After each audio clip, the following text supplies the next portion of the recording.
Hello guys, welcome to Arjun classes YouTube channel और arjuntheory.com website.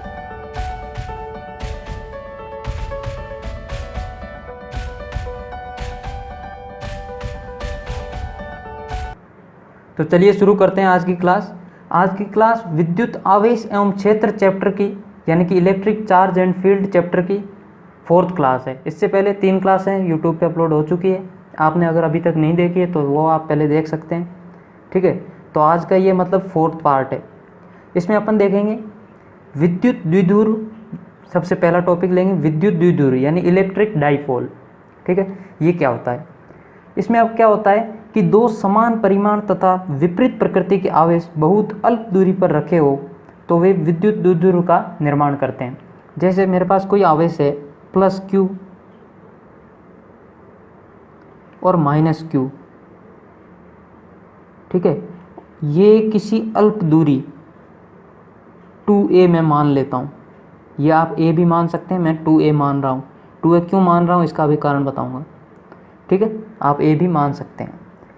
तो इसका कहने का मतलब ये है कि दो समान परिमाण यानी कि यहाँ q है तो यहाँ भी q होना ज़रूरी है, यहाँ 2q है तो यहाँ भी 2q, यानी कि परिमाण सेम होना चाहिए और प्रकृति विपरीत होनी चाहिए। एक प्लस है तो दूसरा माइनस होना चाहिए और दोनों अल्प दूरी पर स्थित होने चाहिए। तो ये जो पूरा समूह है ये क्या बनाएगा, एक विद्युत द्विध्रुव का निर्माण करेगा। अब यहाँ मैंने 2a दूरी क्यों ली इसका मैं कारण बता देता हूँ। देखो, इसमें इससे रिलेटेड जितने भी आगे अपन डेरिवेशन करने वाले हैं वो वहाँ अपन दूरी हमेशा कहाँ से नापेंगे, इसके बीच की दूरी का जो सेंटर होगा ना वहाँ से। तो अपन यहाँ क्या लिख सकेंगे कि a और यहाँ a, क्योंकि टोटल 2 है तो ये भी a और ये भी है, क्योंकि सेंटर से है तो दोनों दूरियां बराबर है।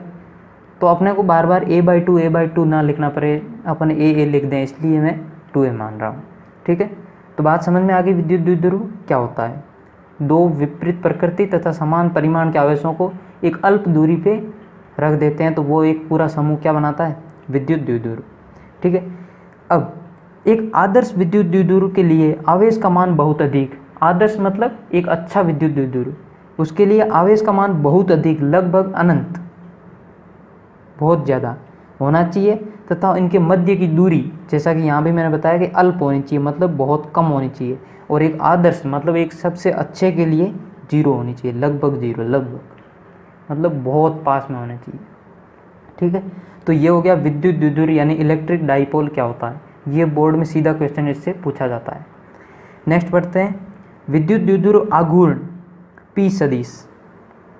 विद्युत द्विध्रुव आघूर्ण ये क्या होता है, ये भी इसी का पार्ट है कि आवेश के परिमाण तथा उसके मध्य की दूरी के गुणनफल को विद्युत द्विध्रुव आघूर्ण कहते हैं। विद्युत द्विध्रुव आघूर्ण क्या होता है, ये दो आवेश है ना, उनमें से कोई एक आवेश लेंगे। ठीक है, क्योंकि आवेश दोनों तो परिमाण तो सेम है, उसमें से कोई एक आवेश लेंगे और यानी उसका परिमाण लेंगे तो Q ले लेंगे इनटू उसके मध्य की दूरी, मध्य की दूरी क्या है 2a, तो ये पूरा क्या होगा P। समझ में आई बात कि विद्युत द्विध्रुव आघूर्ण क्या होता है, आवेश के परिमाण तथा उसके मध्य की दूरी के गुणनफल को विद्युत द्विध्रुव आघूर्ण कहते हैं। तो अपन लिख सकते हैं P सदिश is equal to Q into 2a। ठीक है, क्योंकि यहाँ मैंने क्या लगाया P सदिश, मतलब इसका कुछ तो कारण है तभी लगाया। P सदिश मतलब ये एक सदिश राशि है विद्युत द्विध्रुव आघूर्ण, यानी कि इसका परिमाण भी होगा और इसकी दिशा भी होगी। अब परिमाण तो ये होगा Q इंटू 2a, दिशा क्या होगी ये सोचने वाली बात है। तो दिशा ये होगी हमेशा इस P सदिश की, P सदिश की दिशा हमेशा माइनस आवेश से प्लस आवेश की ओर होती है। जैसे यहाँ मैंने लिया आपको एग्जांपल समझाया, यहाँ प्लस Q है यहाँ माइनस Q है, तो P सदिश की दिशा हमेशा इधर होगी, माइनस से प्लस की ओर। ठीक है, ये कॉम्पिटिटिव एग्जाम में पूछा जाता है कई बार कि P सदिश जो विद्युत द्विध्रुव आघूर्ण होता है उसकी दिशा किस तरफ होती है, तो हमेशा माइनस Q से प्लस Q की ओर होती है। ठीक है, बढ़ते हैं आगे। अब ये मैंने आपको बता ही दिया विद्युत द्विध्रुव आघूर्ण एक सदिश राशि है यानी वेक्टर क्वांटिटी है। अब देख लेते हैं इसका मात्रक।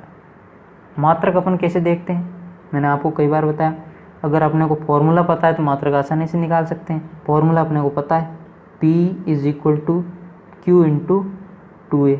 अब यहाँ अपने को पता है क्यू क्या है, आवेश, और आवेश के यूनिट मतलब इकाई क्या होती है, कूलाम, मतलब आवेश को किस में नापते हैं, ये कूलाम में। और ये 2a क्या है, दूरी, दूरी को किस में नापते हैं, मीटर में। कूलाम को c से भी लिखते हैं। तो कुल मिला के इसका मात्रक क्या हो जाएगा, q की जगह मैं कूलाम लिख देता हूँ और इंटू 2a की जगह मीटर। तो ये क्या हो जाएगा, coulomb into metre, coulomb into metre या cm, c इंटू m, ये होगी इसकी यूनिट। तो यूनिट आपको याद रखने की ज़रूरत नहीं होती है, हमेशा फॉर्मूले से निकाली जाती है, और आपको अगर याद रखना तो याद भी रख सकते हैं। अब है P का विमीय सूत्र। विमीय सूत्र भी अपन किससे निकालते हैं, फॉर्मूले से। अब ये 11th का टॉपिक है, तो आप इसको अगर आपको निकालना आता है तो आप आसानी से इसको निकाल भी सकते हैं, और याद रखना है तो याद भी रख सकते हैं, ठीक है। और अगर आपको नहीं पता इसको कैसे निकालते हैं, तो मैंने 11th में पढ़ाया है चैप्टर मात्रक मापन एवं विमा, उसमें वहाँ जाके आप पढ़ सकते हैं, ठीक है। तो ये हो गया विद्युत द्विध्रुव की बात, विद्युत द्विध्रुव आघूर्ण की बात। अब देखते हैं विद्युत द्विध्रुव की भौतिक सार्थकता है, मतलब विद्युत द्विध्रुव कहाँ काम आता है, ठीक है। भौतिक मतलब फिजिकली ये काम में कहाँ आता है, तो ये काम में आता है कि विभिन्न प्रकार के भौतिक व रासायनिक यौगिकों में ध्रुवीय यौगिक व अध्रुवीय यौगिकों को पहचानने में द्विध्रुवों का सार्थक महत्व है। यानी कि कौन सा यौगिक ध्रुवीय है और कौन सा अध्रुवीय, इसकी पहचान करने के लिए कौन काम आता है, विद्युत द्विध्रुव काम आता है। जैसे अगर P सदिश 0 है, यानी कि विद्युत द्विध्रुव आघूर्ण अगर 0 है, तो वो क्या है, अध्रुवित अणु है या अध्रुवीय अणु है। जैसे एग्जाम्पल CO2, CH4, या आपने केमिस्ट्री में पढ़े होंगे इसके कारण भी कि ये अध्रुवीय क्यों होते हैं, ठीक है। वैसे ही जिन यौगिकों को विद्युत द्विध्रुव आघूर्ण शून्य नहीं होता है, यानी विद्युत द्विध्रुव आघूर्ण P सदिश शून्य नहीं होता, वो क्या कहलाते हैं, ध्रुवित अणु कहलाते हैं। H2O, HCl, NH3, ये आप केमिस्ट्री में भी पढ़ेंगे, और अगर मैंने पढ़ा है तो केमिस्ट्री में मैं भी पढ़ा दूंगा ये, ठीक है। तो यहाँ आपको इनके कारण जानना जरूरी नहीं है, यहाँ बस आपको इतना समझना है कि ये फिजिकली काम में कहाँ आते हैं, काम में आते हैं किसी भी यौगिकों की ये पहचान करने के लिए कि वो ध्रुवीय है कि अध्रुवीय है। अगर P सदिश 0 है तो अध्रुवित है, और P सदिश 0 नहीं है, यानी P सदिश की कुछ वैल्यू है, तो वो क्या होंगे, ध्रुवित होंगे, ठीक है। एक एग्जांपल देख लेते हैं इससे रिलेटेड। 2Q0 आवेश तथा 1 सेंटीमीटर पर बने किसी द्विध्रुव का परिणामी द्विध्रुव आघूर्ण ज्ञात करो। यानी कि आपको एक द्विध्रुव दे रखा है जिसके आवेश का परिमाण दे रखा है 2Q0 और बीच की दूरी दे रखी है 1 सेंटीमीटर, ठीक है। और पूछा क्या है, द्विध्रुव आघूर्ण पूछा है, और उसकी दिशा भी पूछी है। अब इस क्वेश्चन को ये दो तरीके से पूछ सकते हैं। एक तो ऐसे कि परिमाण दे दिया, बीच की दूरी दे दी, और आपको बता दिया कि वो एक द्विध्रुव है, ठीक है। तो ये तो एक स्ट्रेट फॉरवर्ड क्वेश्चन हो गया, मतलब सीधा आप समझ जाओगे कि ये क्वेश्चन विद्युत द्विध्रुव से आया है। लेकिन कभी कभी वो ऐसे भी देता है कि एक 2Q आवेश 2Q0 और एक -2Q0 आवेश 1 सेंटीमीटर दूरी पर बने हैं, तो कुछ भी पूछ लेगा आगे, ठीक है। तो वहाँ से आपको समझ जाना चाहिए कि 2Q0 और एक दूसरा -2Q0 है, मतलब एक प्लस है और एक माइनस है, और दोनों के परिमाण सेम है, तो वो एक द्विध्रुव बनाएंगे। लेकिन यहाँ तो आपको सीधा पहले कह दिया कि द्विध्रुव है, तो आप सीधा कर सकते हैं। और पूछा क्या है, द्विध्रुव आघूर्ण, और उसकी दिशा भी पूछी है, ठीक है। तो हम जानते हैं द्विध्रुव आघूर्ण क्या होता है, P सदिश is equal to Q into 2A। अब Q, यहाँ Q की जगह क्या है, 2Q0, ठीक है। Q की जगह क्या है, 2Q0। अब Q0 की वैल्यू भी इसने दे रखी है 1 माइक्रो कूलाम, तो Q is equal to 2Q0, 2 into Q0 की वैल्यू 1 इंटू 10 की पावर -6। माइक्रो का मतलब क्या होता है, 10 की पावर -6, ठीक है। ये भी मैंने 11th में पढ़ाया, माइक्रो, मीटर, मिली, इनको कैसे बदलते हैं, ये मैंने वहाँ पढ़ाया, ठीक है। तो यहाँ Q की वैल्यू क्या आ जाएगी, 2 इंटू 10 की पावर -6, और बीच की दूरी क्या दी है, 1 सेंटीमीटर, यानी कि 2A। अपन ने बीच की दूरी क्या मानी थी, 2A। कभी भी इसको ऐसे मत कर देना 2 इंटू 1 सेंटीमीटर, ठीक है, क्योंकि बीच की दूरी दे रखी है, अपन ने बीच की दूरी क्या मानी थी, 2A ही मानी थी। तो पूरे 2A की वैल्यू है 1 सेंटीमीटर, सेंटीमीटर का मतलब 1 इंटू 10 की पावर -2 मीटर। अब इन दोनों की वैल्यू अपन इसमें रख देते हैं, तो यहाँ से अपने पास क्या आ जाएगा, p सदिश। ठीक है, तो यहाँ ये होगी q की वैल्यू और ये होगी 2a की वैल्यू। इनको दोनों को गुना कर लेंगे, 2 और -8, 1 इंटू 2, 2 इंटू 10⁻⁻6 और 10⁻⁻2 दोनों गुना होंगे, गुना होती है तो घातें जुड़ जाती है, तो 10⁻8 और इसकी यूनिट क्या होगी, कूलाम इंटू मीटर, क्योंकि विद्युत द्विध्रुव आघूर्ण की यूनिट होती है कूलाम इंटू मीटर। अब इसकी दिशा भी पूछी है, इसका परिमाण पूछा ही है लेकिन दिशा भी पूछी है। तो दिशा के लिए मैंने आपको अभी नोट बताया था, दिशा हमेशा माइनस आवेश से प्लस आवेश की ओर होती है।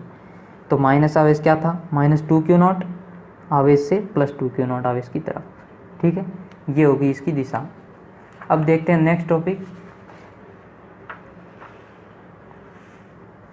नेक्स्ट टॉपिक है एक समान विद्युत क्षेत्र ई सदिश में रखने पर विद्युत द्विध्रुव पर प्रभाव। यानी कि अब अपन ने पढ़ लिया कि विद्युत द्विध्रुव होता क्या है।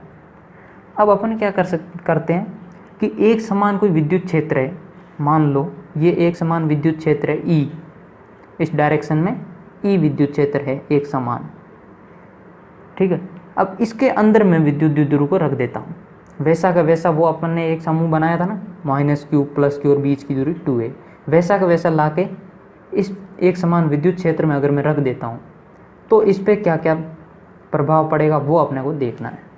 ठीक है, तो हेडिंग का मतलब यही है कि एक समान विद्युत क्षेत्र ई सदिश में रखने पर द्विध्रुव पर क्या प्रभाव पड़ेगा। एक समान विद्युत क्षेत्र मतलब विद्युत क्षेत्र की यहाँ भी वैल्यू समान होगी, यहाँ भी समान होगी, यहाँ भी समान होगी और इसकी डायरेक्शन इस डायरेक्शन में ही रहेगी, ना तो डायरेक्शन चेंज होगी ना उसका परिमाण चेंज होगा। ठीक है, तो अपन क्या कर लेते हैं, एज्यूम कर लेते हैं कि q परिमाण तथा 2a दूरी का कोई द्विध्रुव किसी एक समान विद्युत क्षेत्र ई सदिश में थीटा कोण पर रखा है। मान लिया कोई एक समान विद्युत क्षेत्र है ई इस डायरेक्शन में। ठीक है, और अपन एक विद्युत द्विध्रुव लेते हैं q परिमाण आवेश का, यानी कि -q इधर और +q इधर 2a दूरी पर स्थित है, और ये इस विद्युत क्षेत्र की डायरेक्शन क्या है ये, और p सदिश की डायरेक्शन क्या होती है, मैंने आपको बताया था माइनस आवेश से प्लस आवेश, तो p सदिश इस दिशा में होगा, माइनस आवेश इधर है प्लस इधर, तो ये होगा। तो अपन ने मान लिया कि ये थीटा कोण पर है, यानी कि E और P के बीच में थीटा एंगल है। ये E इस डायरेक्शन में यानी कि ये, और ये P, तो ये एंगल क्या हो जाएगा, थीटा। तो ये अपन ने शुरू में मान लिया कि Q परिमाण और 2a दूरी का कोई द्विध्रुव है, उसको एक समान विद्युत क्षेत्र में थीटा कोण पर रख दिया। ठीक है, तो थीटा कोण पर रख दिया, तो अब इसमें क्या क्या होगा अपन देखते हैं। तो अपने को पता है किसी आवेश को विद्युत क्षेत्र में रखते हैं तो उस पर कूलाम बल लगता है। ठीक है, ये अपने को पता है, अपन ने पिछले लेक्चर्स में पढ़े हैं।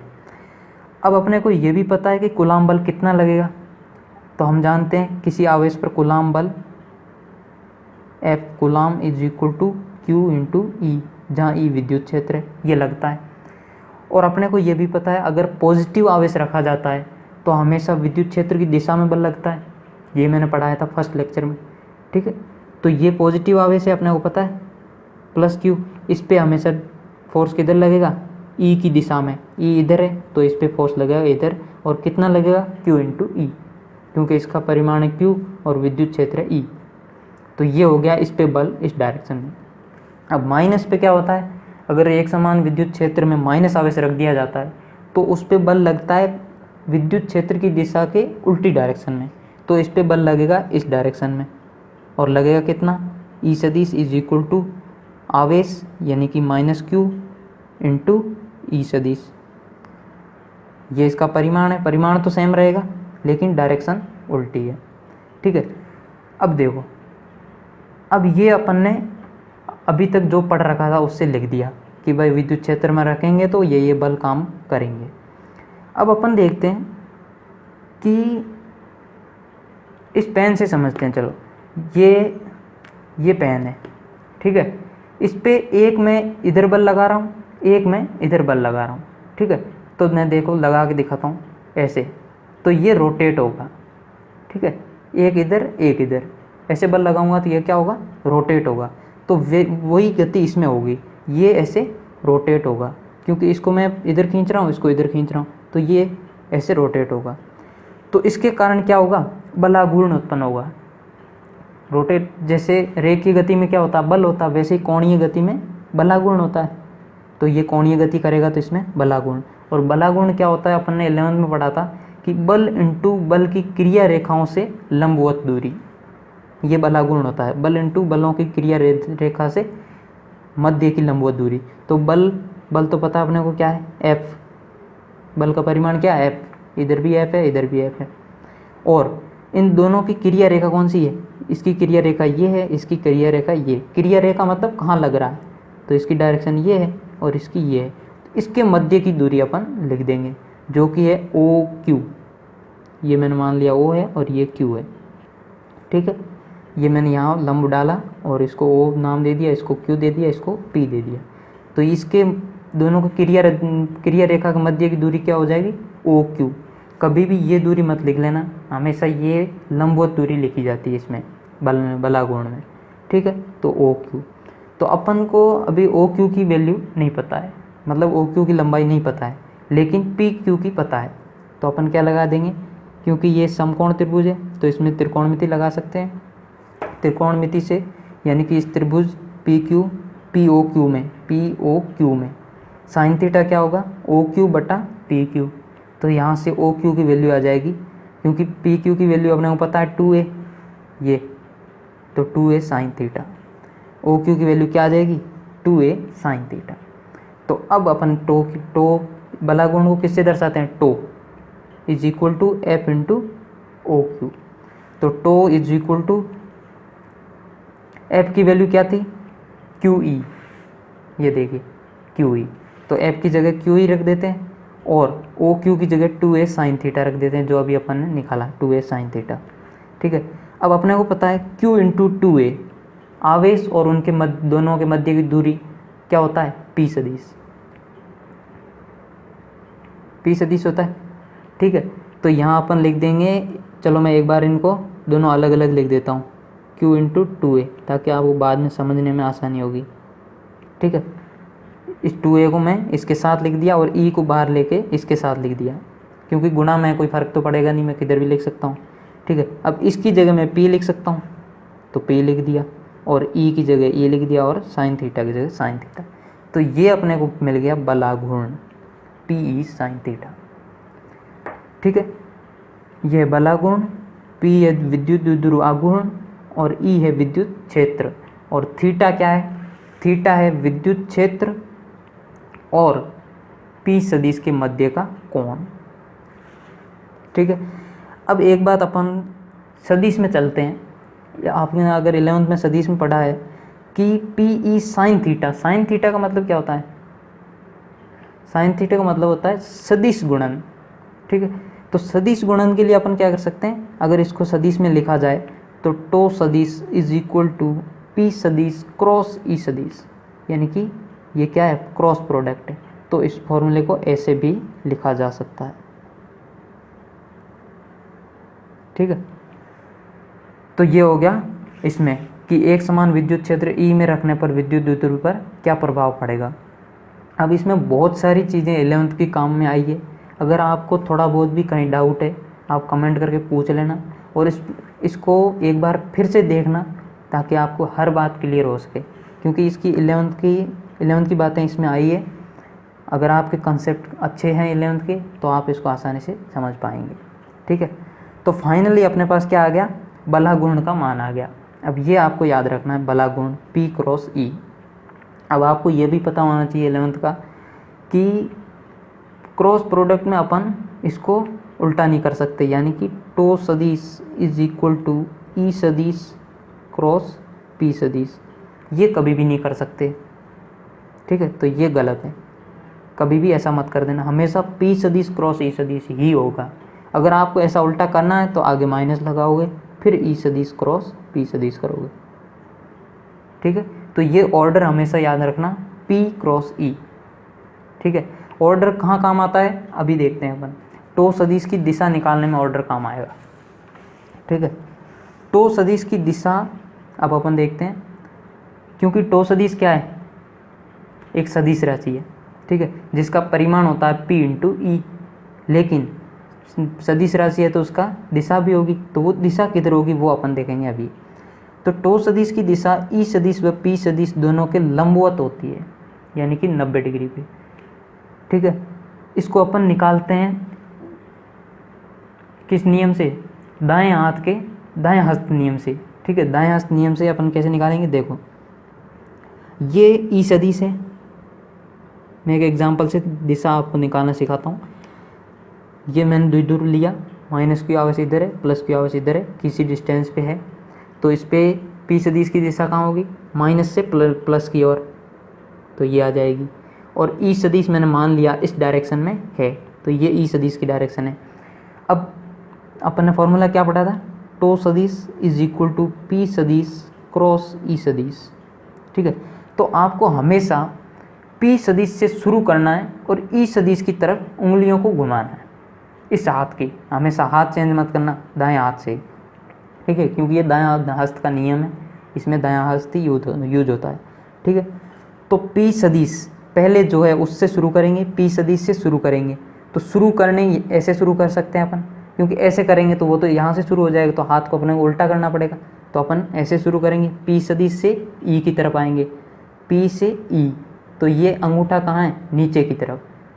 तो अंगूठा क्या दिखाता, हमेशा टो सदिश की दिशा दर्शाता है। उंगलियों को अगर पी से ई घुमाया जाए तो अंगूठे की दिशा क्या दर्शाती है, हमेशा टो सदिश की दिशा। तो अंगूठा कहाँ जा रहा है, पी से ई घुमाने पे, नीचे की तरफ, यानी अंदर की तरफ। तो टो सदिश की दिशा इसके लिए क्या होगी, अंदर की तरफ, और इन दोनों के लंबवत होगी।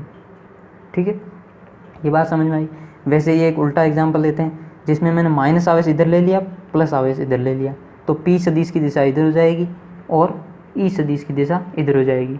तो देखो अब मैं इसको ऐसे घुमा सकता हूँ, ये पी है, पी इधर है और ई इधर है, तो पी से ई घुमाना मुझे, पी से ई, तो अंगूठा ऊपर की तरफ, तो टो सदिश की दिशा क्या आ जाएगी, ऊपर। ठीक है, बाहर की तरफ। और लंबवत तो होती है हमेशा, लंबवत तो दोनों कंडीशन में रहेगी हमेशा, ई सदिश और पी सदिश के लंबवत। अब ये कैसे लंबवत होती है आपको बताता हूँ एक बार। जैसे मैं मानता हूँ कि ये पी सदिश की दिशा मान लो, ये ई सदिश की दिशा मान लो। ठीक है, तो ये हमेशा इसके लंबवत, यानी कि ऐसे होती है, समझ में आई, ऐसे ऐसे घुमाने पे ऐसे, यानी कि ये इसके साथ भी 90 डिग्री का कोण बनाता है और इसके साथ भी 90 डिग्री का कोण बनाता है। ठीक है, तो ये हो गई पूरी कहानी, टो की डायरेक्शन क्या होती है और फॉर्मूला क्या होता है। अब फॉर्मूला आपको हमेशा याद रखना है, टो सदिश is equal to P E sine theta. ये सदिश नहीं होगा, सदिश होगा तो क्या होगा, टो सदिश इज इक्वल टू पी सदिश क्रॉस ई सदिश। ये फॉर्मूले आपको याद रखने हैं। अब अपन देखते हैं विशेष कंडीशन, विशेष स्थितियाँ। केस 1 देखते हैं, जब द्विध्रुव विद्युत क्षेत्र में समांतर यानी थीटा बराबर 0 डिग्री अथवा प्रति समांतर थीटा बराबर 180 डिग्री पर रखा हो, तब उस पर नेट बल 0 होगा, अतः बलागुण भी 0 होगा। इसको समझाता हूँ मैं। विद्युत क्षेत्र अगर इधर है,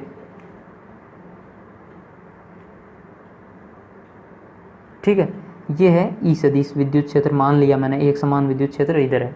अब इसका कहने का मतलब ये है कि अगर विद्युत द्विध्रुव अपन इसके समांतर या प्रति समांतर, यानी कि समांतर क्या होगा, माइनस क्यू आवेश इधर रख देता हूँ मैं और प्लस क्यू आवेश इधर रख देता हूँ, और ये है इनके मध्य की दूरी। तो यहाँ से पी सदिश क्या होगा, इस डायरेक्शन में पी सदिश होगा। ई सदिश और पी सदिश दोनों एक डायरेक्शन में, मतलब बीच का एंगल क्या है, 0 डिग्री। तो इसको बोलते हैं समांतर। और प्रति समांतर, अगर मैं माइनस आवेश उधर रख दूं और प्लस इधर रख दूं, माइनस यहाँ रख दूं और प्लस यहाँ, तो पी सदिश इधर आ जाएगा। तो ई सदिश उधर है, पी सदिश इधर है, दोनों की दिशा विपरीत है, मतलब प्रति समांतर या थीटा 180 डिग्री। तो इस कंडीशन में बल, नेट बल 0 होगा, क्योंकि इस पे अपने को पता है प्लस क्यूब पे ई सदिश की दिशा में बल लगेगा F, और इस पे नेगेटिव दिशा में F लगेगा। अब दोनों का परिमाण चूँकि सेम होता है, दोनों का क्यू ई होता है, तो जैसे ये पेन है, इसको मैं एक समान बल से इधर खींचूँ, एक समान बल से इधर खींचूँ, जैसे मैं अभी खींच रहा हूँ, तो ये क्या होगा, कहीं मूवमेंट नहीं करेगा, एक जगह ही रहेगा। तो नेट बल क्या होगा, 0। जैसे यहाँ समझते हैं अपन, एक रस्सी है, ठीक है, इसको मैंने F बल से इधर खींचा, F बल से इधर खींचा, तो ये रस्सी वहीं रहेगी, कहीं मूवमेंट नहीं होगा, यानी कि इस पर नेट बल 0 होगा, क्योंकि ये और ये आपस में कैंसिल हो जाएंगे। तो इसका कहने का मतलब ये था कि नेट बल इस कंडीशन में 0 हो जाएगा, और नेट बल 0 हो गया तो उसका घूर्णन भी या बलागुण भी 0 होगा। और इसको आप देख भी सकते हैं, अगर मैं इसको ऐसे खींचूंगा तो ये घूम थोड़ी सकता है, घूम तो तभी सकता है जब मैं ऐसे खींचूंगा, ठीक है। तो समांतर या प्रति समांतर की कंडीशन में क्या होता है, बलागुण भी 0 होता है और नेट बल भी 0 होता है। और आप फॉर्मूले से भी निकाल सकते हैं, ये तो अपन ने ऐसे ऑब्जर्व करके निकाला, आप उससे भी निकाल सकते हैं फॉर्मूले से।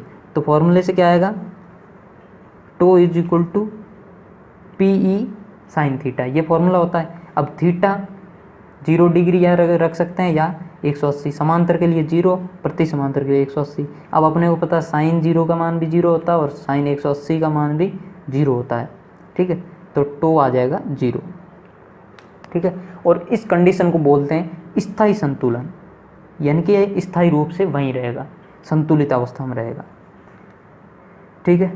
ये यहाँ था, ये मैंने वहाँ समझा दिया आपको, ठीक है। तो आई होप आपको केस फर्स्ट समझ में आया होगा।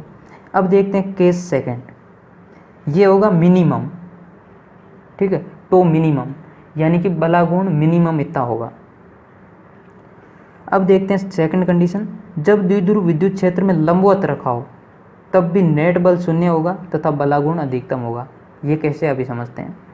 अब विद्युत क्षेत्र मैंने मान लिया इस डायरेक्शन में ई सदिश, और इसको मैं इसके लंबवत रख रहा हूँ, यानी कि इस पी सदिश ये माइनस से प्लस की ओर, पी सदिश ऐसे, ठीक है।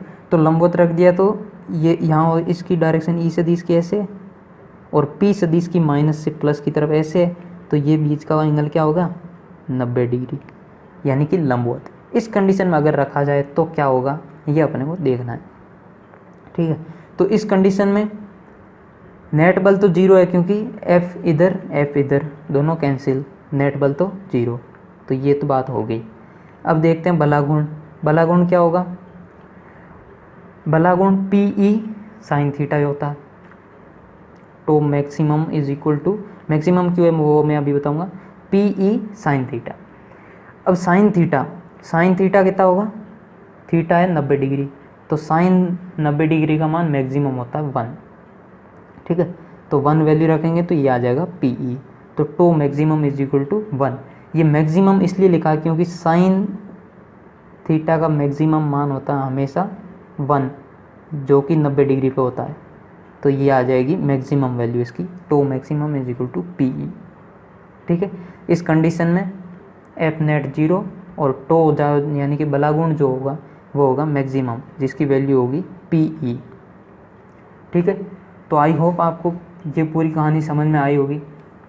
अब इससे रिलेटेड एक एग्जांपल देख लेते हैं, फिर ये टॉपिक कंप्लीट, इसके बाद अपन नया टॉपिक लेते हैं। एग्जांपल ये कि प्लस 3.2 इंटू 10 की पावर माइनस 19 कूलाम तथा माइनस 3.2 इंटू माइनस 19 कूलाम के दो बिंदु आवेश एक दूसरे से इतनी दूरी यानी इतने मीटर की दूरी पर स्थित है।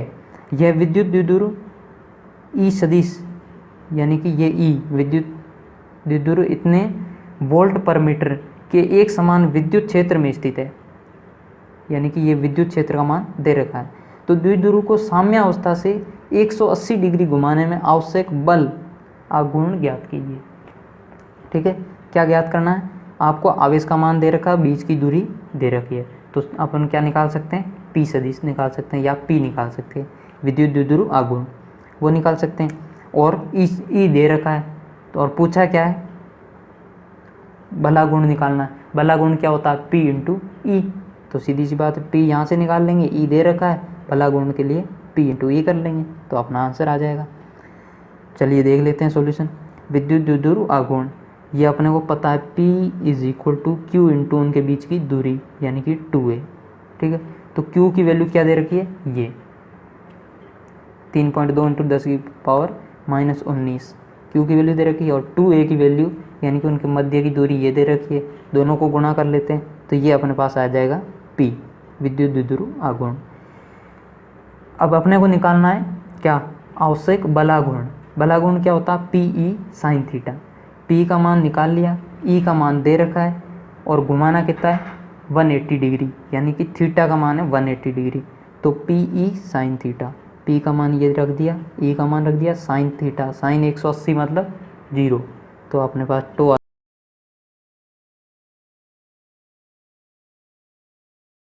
चलिए नेक्स्ट टॉपिक लेते हैं, द्विध्रुव को एक समान विद्युत क्षेत्र में घुमाने में किया गया कार्य। ठीक है, यानी कि एक समान विद्युत क्षेत्र है अपने को दे रखा है, उसमें विद्युत द्विध्रुव को घुमाना है। ठीक है, तो उसको घुमाने में कितना कार्य करना पड़ेगा, ठीक है, वो अपने को निकालना है। विद्युत क्षेत्र पहले मान लिया अपन ने यहाँ पे था, जो कि विद्युत क्षेत्र के साथ θ1 एंगल बना रहा था। ये विद्युत द्विध्रुव पहले θ1 एंगल बना रहा था। अब अपन ने घुमाया तो ये विद्युत क्षेत्र के साथ θ2 एंगल बना रहा है। तो इनके बीच का डिफरेंस क्या होगा, d theta is equal to θ2 minus θ1। ये होगा कोणीय विस्थापन, यानी कि इतने से इतना विस्थापित हो गया, इसको बोलते हैं कोणीय विस्थापन। ठीक है, तो अपन थोड़ा सा ये शुरू में देख लेते हैं, जो कि आपको बोर्ड में लिखना होता है। ये बात बोर्ड में लिखनी होती है ताकि आपको एग्जामिनर पूरे मार्क्स दे सके। ठीक है, अगर ये बातें आप नहीं लिखोगे तो वहाँ कुछ मार्क्स काट लेते हैं वो। ठीक है, तो लिखना क्या होता है, माना लिखना यही होता है कि अपन क्या ले रहे हैं और क्या क्या नोटेशन है, ये आपको दिखाना होता है। माना किसी द्विध्रुव, यानी कि अपन ने द्विध्रुव इनको बता देना है कि माना द्विध्रुव Q इंटू 2A, यानी कि उसका आवेश है Q और उसके बीच की दूरी है 2A। एक समान विद्युत क्षेत्र E सदिश में, यानी कि जो विद्युत क्षेत्र अपन ने लिया उसको अपन E सदिश दिखा रहे हैं। विद्युत क्षेत्र में θ1 कोण से θ2 कोण तक घुमाया जाता है, यानी कि ये पहले θ1 कोण पे था, अभी θ2 तक घुमाया जाता है। तो घुमाने में किया गया कार्य, ये अपने को निकालना है। तो ये निकालने से पहले मैं आपको 11th पे ले जाऊँगा थोड़ा, 11th क्लास में। वहाँ आपने देखा होगा कि कार्य क्या होता था, कार्य बराबर बल इंटू विस्थापन, ये होता था कार्य। ये होता था रेखीय गति में कार्य। अब यहाँ क्या है, कोणीय गति हो रही है, घूम रहा है ये, ना कि चल रहा है। ठीक है, तो कोणीय गति में क्या होता था, कार्य तो कार्य ही होता था, बराबर बल की जगह बलाघूर्ण होता था, बल की जगह बलाघूर्ण इंटू विस्थापन की जगह क्या होता था, कोणीय विस्थापन। ठीक है, ये अपन ने 11th में पढ़ा था। तो यहाँ अपने को क्या है, कार्य निकालना है कोणीय में, तो ये फॉर्मूला यूज होगा। ठीक है, तो कार्य क्या होगा, बलाघूर्ण इंटू कोणीय विस्थापन। अब कोणीय विस्थापन d थीटा है, अपन ने देख ही लिया, और बलाघूर्ण कितना लगता है, अभी अपन ने देखा था, बलाघूर्ण PE या PE sin थीटा। ठीक है, तो वो बलाघूर्ण अपन यहाँ रख देंगे, इन दोनों का मल्टीप्लिकेशन कर देंगे। तो ऐसे करके अपन कार्य निकालेंगे। ये बेसिक था, आपको कहानी समझ में आए इसलिए 11th का ये मैंने थोड़ा बता दिया। चलिए अब देखते हैं, ये बहुत छोटे एंगल के लिए मैं घुमा रहा हूँ, बहुत कम एंगल। ठीक है, तो कम एंगल के लिए कार्य भी कम होगा। तो मान लो बहुत कम का एंगल पे मैंने घुमाना है, तो उस पर कार्य अपने को करना पड़ा DW। DW is equal to क्या था, बलाघूर्ण इंटू कोणीय विस्थापन।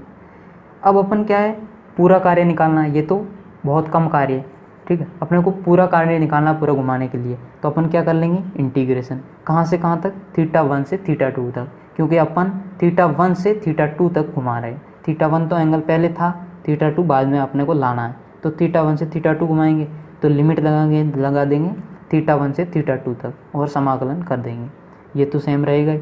अब अपने को पता है tau is equal to PE sin theta, तो PE sin थीटा रख देंगे। PE कांस्टेंट है, यहाँ d थीटा यानी कि समाकलन किसके रेस्पेक्ट में हो रहा है, थीटा के रेस्पेक्ट में। तो P और E दोनों कांस्टेंट है, बाहर आ जाएंगे। sin थीटा d थीटा, θ1 से θ2। अब अपने को पता है DW छोटा कार्य है, उसको पूरा इंटीग्रेट कर दिया, यानी कि छोटे छोटे कार्यों को जोड़ दिया तो क्या आ जाएगा, पूरा कार्य आ जाएगा W। तो W is equal to PE और इंटीग्रेशन ऑफ ये। अब अपने को पता है साइन थीटा का थीटा के रेस्पेक्ट में इंटीग्रेशन होता है माइनस कोस थीटा, ठीक है। तो PE minus cos theta limit theta 1 से थीटा 2। अब क्या आ जाएगा, W is equal to PE minus cos theta 2, upper limit लग रखेंगे पहले, फिर minus cos theta 1, upper limit minus lower limit, ठीक है। तो ये आ जाएगा PE तो बाहर कांस्टेंट है, ये माइनस कोस थीटा 2 और ये माइनस अंदर गुणा होगा माइनस वाले से प्लस, तो ये मैं आगे ले आता हूँ कोस थीटा 1 माइनस कोस थीटा 2। तो W जो घुमाने में कार्य होगा वो होगा W is equal to PE cos theta 1 minus cos theta 2। ये होता है विद्युत क्षेत्र के अंदर द्विध्रुव को घुमाने में किया गया कार्य। अब अपन विशेष स्थितियाँ देखते हैं। ये तो बेसिक फॉर्मूला हो गया, यानी कि हर जगह ये तो एप्लीकेबल है। अब कुछ कंडीशन विशेष देख लेते हैं। केस 1, जब द्विध्रुव को स्थायी साम्यावस्था किसको बोलते हैं, जब अपन ने पहले पढ़ा था अभी थोड़ी देर पहले कि ई सदिश ये है, इसी डायरेक्शन में अगर अपने उसको रख दें, इसको विद्युत द्विध्रुव को, ये प्लस है माइनस, ठीक है, तो इस पे नेट बल और नेट बलागुण 0 होता है, तो ये क्या होता है, स्थायी साम्यावस्था में होता है, यानी कि theta is equal to 0 degree, क्योंकि ई सदिश भी इस डायरेक्शन में और पी सदिश भी इस डायरेक्शन में, माइनस से प्लस, तो क्या होगा थीटा इज इक्वल टू 0, जो कि क्या कहलाती है, स्थायी साम्यावस्था। तो इसका कहने का मतलब क्या है केस 1 में कि यदि द्विध्रुव को स्थायी साम्यावस्था यानी theta 1 is equal to 0 degree से theta 2 is equal to theta पर घुमाया जाता है, यानी ये ई सदिश था, इसमें ये माइनस ये प्लस, ये कुछ ऐसे रखा हुआ था ऐसे, अब अपन ऐसे रखेंगे माइनस और ये प्लस। पहले तो यहाँ थीटा 1 इज इक्वल टू 0 था, अब थीटा 2 यहाँ से यहाँ घुमाया तो क्या होगा, थीटा 2 इज इक्वल टू किसी थीटा एंगल पे घुमा दिया। ये है केस फर्स्ट। तो बेसिक फॉर्मूला अपने को पता है, थीटा 1 और थीटा 2 की वैल्यू रख देंगे, ठीक है, कोई ज़्यादा ध्यान लगाना ही नहीं। साम्यावस्था से थीटा तक घुमाना है, साम्यावस्था थीटा 1 लेंगे 0 और थीटा 2 थीटा, तो कोस थीटा 1 की जगह 0 माइनस कोस थीटा। अब अपने को पता है कोस 0 का मान 1 होता है, तो PE 1 माइनस कोस थीटा, ये हो जाएगा इस कंडीशन में कार्य। सेकंड केस देखते हैं, यदि द्विध्रुव को स्थायी साम्यावस्था नाम लिखते ही आपको समझ जाना है थीटा 1 0 डिग्री, ठीक है, इसलिए मैंने ये कहानी समझाई थी स्थायी साम्यावस्था का मतलब, ठीक है। तो यदि द्विध्रुव को स्थायी साम्यावस्था यानी theta 1 is equal to 0 degree से theta 2 is equal to 90 degree तक घुमाया जाए तो कार्य, यानी कि जस्ट यहाँ से शुरू करना है और परपेंडिकुलर लाना है, इसमें कितना कार्य करना पड़ेगा, तो वही है थीटा 1 की जगह 0 रखेंगे, थीटा 2 की जगह 90 डिग्री रखेंगे, तो W is equal to PE, theta 1 क्या रखा कोस 0 का मान 1 माइनस कोस 90 का मान क्या होता है 0, तो यहाँ से W कार्य क्या आ जाएगा P इंटू E, ये तो 0 हो गया, 1 इंटू वही होता है तो PE, ठीक है। केस थर्ड देखते हैं, जब द्विध्रुव को स्थायी साम्यावस्था से theta 2 is equal to 180 degree तक घुमाया जाता है, यानी कि ये पहले ऐसे था, इसको घुमा के पूरा उल्टा ले आए, ठीक है, तो कितना एंगल बनेगा 180 डिग्री। तो अपने को क्या निकालना कार्य इतना घुमाने में, तो PE कॉस थीटा 1 का मान 0 माइनस कॉस थीटा 2 का मान 180, तो अपने को पता है ये 1 होता है और कॉस 180 होता है -1, तो माइनस माइनस प्लस 2PE, ये होता है अधिकतम कार्य, घुमाने के लिए मैक्सिमम कार्य 2PE होता है, ठीक है। अब देखते हैं अपन एग्जाम्पल। अब इसमें आपको क्या याद रखना है, ये डेरिवेशन कंप्लीट याद रखना, आपको एग्ज़ाम में पूछा जा सकता है, ठीक है, और ये केसेस भी पूछे जा सकते हैं। सीधा अगर आपको ऐसे पूछ सकते हैं कि जैसे ये केस पूछ लिया, यदि द्विध्रुव को स्थायी साम्यावस्था से 90 डिग्री तक घुमाया जाए तो कार्य निकालो, तो आप सबसे पहले ये निकालेंगे, उसके बाद ये वैल्यू पुट करके ये निकालेंगे, ठीक है। तो ये इम्पोर्टेंट टॉपिक था, वैसे आज की पूरी क्लास इम्पोर्टेंट है क्योंकि इसमें सारे ऐसे टॉपिक है जो बोर्ड में पूछे जाते हैं। चलिए न्यूमेरिकल देखते हैं। न्यूमेरिकल ये है, यदि किसी एक माइक्रो कूलाम आवेश तथा 1 सेंटीमीटर दूरी वाले द्विध्रुव को पाई विस्थापन दिया जाता है, पाई का मतलब क्या होता है 180, ठीक ठीक है। तो इस विस्थापन के लिए किए गए कार्य की गणना करो। ई का मान आपको दे दिया है, ठीक है। तो क्या क्या दे रखा है, सबसे पहले आप ये लिखेंगे, और बोर्ड में लिखने का तरीका ही आपको यही रखना है। सबसे पहले क्या लिखना है, कोई न्यूमेरिकल मान लो आए तो आपको सबसे पहले जो जो वैल्यू दे रखी है वो रखेंगे। तो दिया है ये दे रखा है, फिर ज्ञात करना है, फिर आप आगे सॉल्व करेंगे, ठीक है। तो दिया क्या है, दूरी दे रखी है 2a = 1 सेंटीमीटर। तो सेंटीमीटर का मतलब क्या होता है 10⁻², तो 10⁻² मीटर। और आवेश का मान दे रखा है 1 माइक्रो कूलाम, माइक्रो मतलब 10⁻6, तो ये हो गया 1 × 10⁻6 कूलाम, ठीक है। अब अपने को क्या है निकालना, क्या है, अगर इतना विस्थापित किया जाए तो कार्य क्या होता है, PE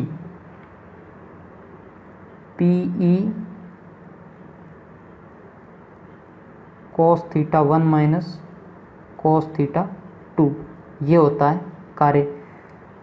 तो घुमाना कहाँ है, द्विध्रुव को पाई विस्थापन दिया जाता है, तो अपन स्थायी साम्यावस्था से पाई तक दे देते हैं, ठीक है। स्थायी साम्यावस्था से पाई तक यानी कि 0 डिग्री से 180 डिग्री। तो इसमें कार्य क्या होता है अपने को पता है 2PE, क्योंकि मैक्सिमम कार्य वाली कंडीशन आ गई जो कि अपन ने अभी पढ़ी थी, ये 0 से 180, तो 2PE यानी कि कार्य का मान होगा 2PE।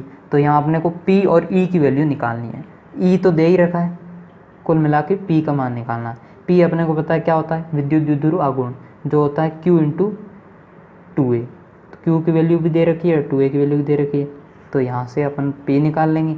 P निकालने के बाद 2PE, E की वैल्यू दे रखी 1.5 वोल्ट/मीटर, ठीक है। तो यहाँ से ये आ जाएगा कार्य को हमेशा अपन किस में नापते हैं, जूल में, ठीक है। यूनिट आप कभी भी एग्ज़ाम में नहीं भूलेंगे, यूनिट के बिना कुछ नंबर काटे जाते हैं, ठीक है। तो यूनिट ज़रूरी है। अब देख लें नेक्स्ट टॉपिक, द्विध्रुव की स्थितिज ऊर्जा U। स्थितिज ऊर्जा को U से दर्शाते हैं, ठीक है। जब किसी द्विध्रुव को स्थितिज ऊर्जा क्या होती है पता है, ऊर्जा एक तरीके से कार्य ही होता है, लेकिन कुछ कंडीशन में डिफरेंस हो सकता है। अब जैसे अभी अपन देखेंगे, जब किसी द्विध्रुव Q × 2a, यानी कि Q × नहीं है, Q और 2a, यानी कि उस द्विध्रुव के परिमाण, आवेश का परिमाण Q है और उनके मध्य की दूरी है 2a, तो को अनंत से विद्युत क्षेत्र में स्थित किसी बिंदु तक लाया जाए, यानी कि अपने पास एक द्विध्रुव है अनंत पे, उसको खींचते हुए अपन को विद्युत क्षेत्र में लाना है, ठीक है। तो किसी बिंदु तक लाया जाए तो उसके लिए किया गया कार्य ही द्विध्रुव की स्थितिज ऊर्जा कहलाती है। कहानी ये है कि अपने पास कोई विद्युत क्षेत्र है, ये E सदिश, इस डायरेक्शन में अपन मान लेते हैं एक समान विद्युत क्षेत्र है। अपने पास कोई विद्युत द्विध्रुव है, ये प्लस और ये माइनस Q प्लस Q और माइनस Q, और इनके मध्य की दूरी है 2a, ठीक है। इसको खींचते हुए ये अनंत पे है, अनंत का मतलब क्या होता है बहुत दूर, ठीक है, वहाँ से खींचते हुए यहाँ लाना है। तो यहाँ लाने में अपने को जो कार्य करना पड़ेगा उस कार्य को अपन क्या बोलते हैं, उस विद्युत द्विध्रुव की स्थितिज ऊर्जा, ठीक है। तो अपन यहाँ एक बात ये है, तो कार्य का फॉर्मूला यहाँ भी लगेगा क्योंकि अपने कार्य निकाल रहे हैं एक तरीके से। इस कार्य में क्या होगा, θ1 90 डिग्री होगा। अब ये आपको अगर बात समझ में आ गई तो फिर आपके लिए सब कुछ आसान है, ठीक है। θ1 हमेशा 0 होगा, सॉरी 90 डिग्री, क्योंकि देखो ये पॉइंट है मेरे पास, ठीक है। यहाँ आप किसी पॉइंट पे मेरे को लाना है, मान लो P पॉइंट पे लाना है, कार्य निकालना है यहाँ लाने के लिए, तो ये मान लेता हूँ मैं P यहाँ आपको समझाने के लिए। अब इसके लिए एक दूर पॉइंट है कहीं अनंत पे, ठीक है, अनंत पे बहुत ऊपर, ठीक है। तो बहुत ऊपर वो लगभग इसके अपन क्या मान सकते हैं, इस पे E सदिश ऐसे है, ठीक है। तो ये बहुत दूर है, वहाँ से अपन ला रहे हैं, तो अपन उसके लिए अपन क्या मान सकते हैं, ये 90 डिग्री परपेंडिकुलर मान सकते हैं, क्योंकि वो बहुत ज़्यादा दूर है, अनंत पर है। तो ये अपन क्या मान सकते हैं 90 डिग्री। तो इसलिए θ1 होता है 90 और θ2 अपन मान लें थीटा, ठीक है। तो कार्य क्या होगा, और उस कार्य को अपन क्या यहाँ किससे दर्शाएंगे, U से, यानी कि स्थितिज ऊर्जा से। क्या होगा, θ1 यानी 90 डिग्री से थीटा 1 से थीटा 2 होता था। थीटा 1 यहाँ 90 डिग्री है, थीटा 2 थीटा है, तो 90 डिग्री से थीटा 2 इंटू डी थीटा, ये तो होता ही था बला गुण इंटू विस्थापन, कोणीय विस्थापन। ठीक है, तो अपन वापस इंटीग्रेशन कर देंगे और टो की जगह पी लिख देंगे। पी कांस्टेंट बाहर आ जाएगा क्योंकि इंटीग्रेशन कर रहे हैं थीटा के रेस्पेक्ट में, तो बाहर आ जाएगा। और पी ई साइन थीटा का समाकलन करेंगे, वही वापस cos theta 1 minus cos theta 2, तो पी ई cos थीटा, यानी कि आप सीधी वहाँ से भी वैल्यू ले सकते थे कार्य की। क्या होता था, P E cos theta 1 minus cos theta 2, ये कार्य का फॉर्मूला थे, तो आप सीधा वहाँ से भी ले सकते थे, फिर आप यहाँ थीटा 1 थीटा 2 पुट कर सकते थे। लेकिन एग्ज़ाम में आए तो आपको ये करना है, ठीक है, क्योंकि आप स्टेप ऐसे मिस नहीं कर सकते। ठीक है, तो ये आ गया। अब इसमें थीटा 1 रख देते हैं 90 और थीटा 2 रख देते हैं थीटा, तो ये अपने पास स्थितिज ऊर्जा का फॉर्मूला आ जाएगा, बेसिक फॉर्मूला, जो कि होता है minus P E cos theta. ठीक है, अब इसमें अपन कंडीशन देख लेंगे।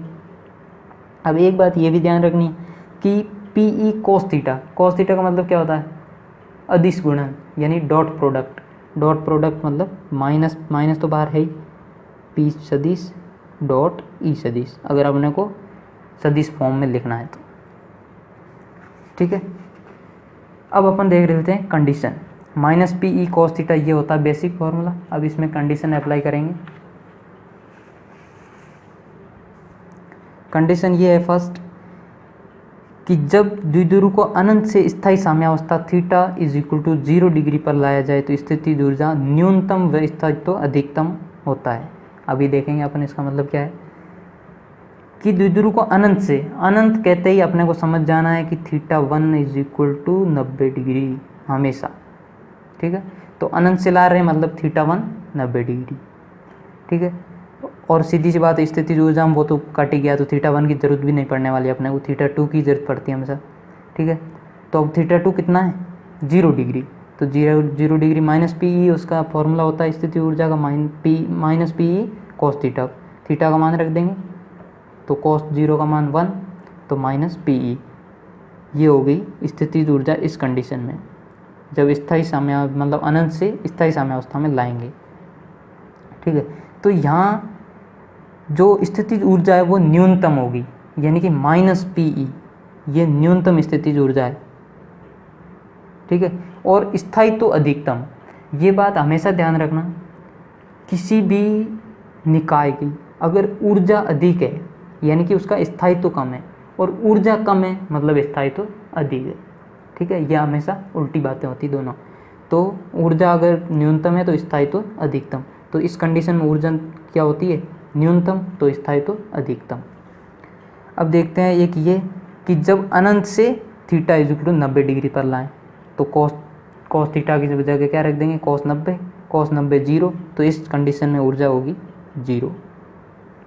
ठीक है, पीछे जूल है, जूल।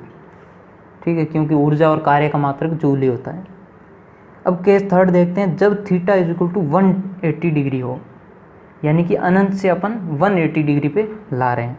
ठीक है, तो 180 कॉस 180 का मतलब क्या होता है -1, तो माइनस से माइनस गुणा होकर ये क्या हो जाएगा प्लस, तो यहाँ यू आ जाएगा प्लस पी ई।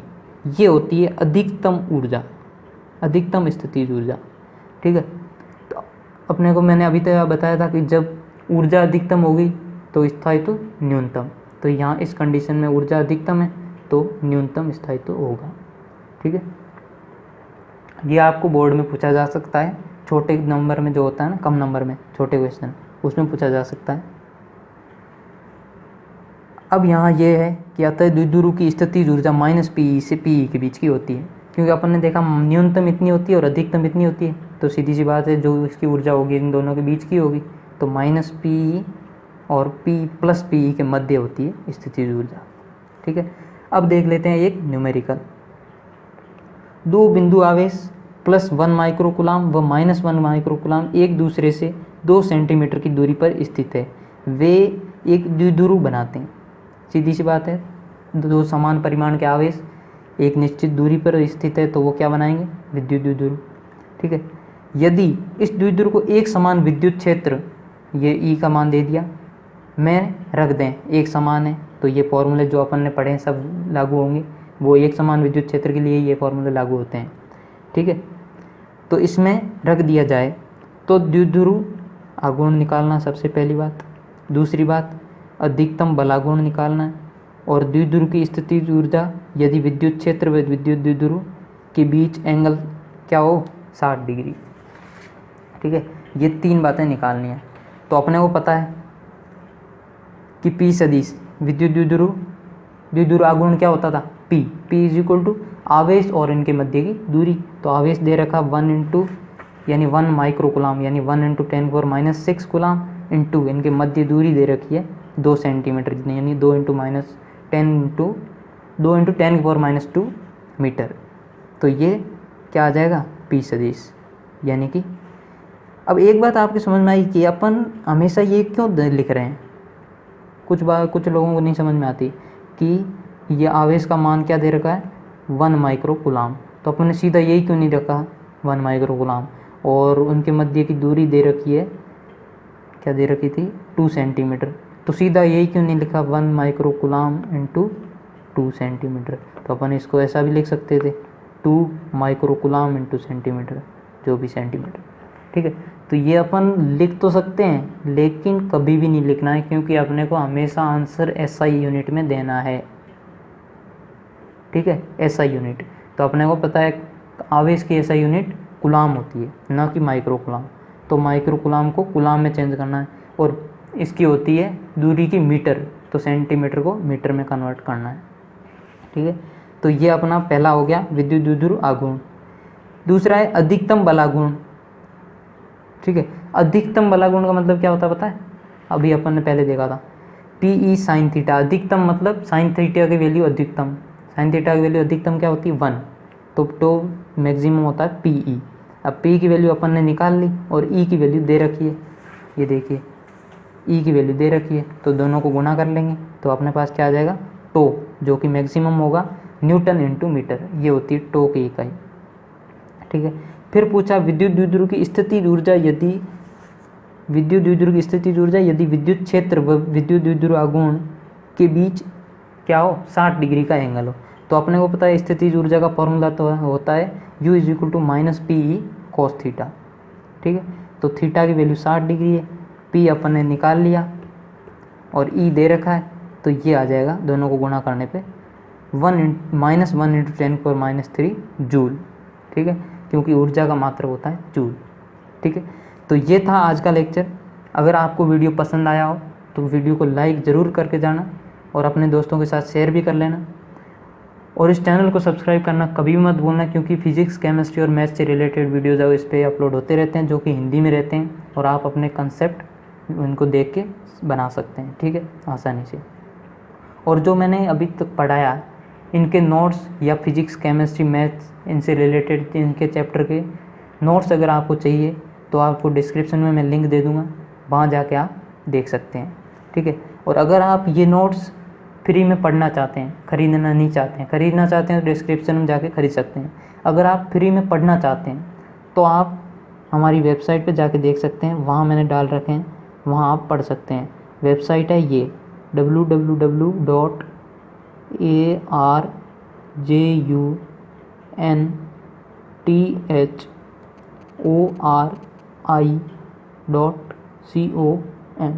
यानी कि arjunthori.com। ठीक है, arjunthori.com, इस वेबसाइट पर आपको नोट्स फ्री में पढ़ने को मिल जाएंगे। और अगर आप ख़रीदना चाहते हैं तो डिस्क्रिप्शन में आपको लिंक मिल जाएगा, वहाँ से ख़रीद सकते हैं। Thank you, thanks for watching. मिलते हैं नेक्स्ट वीडियो में।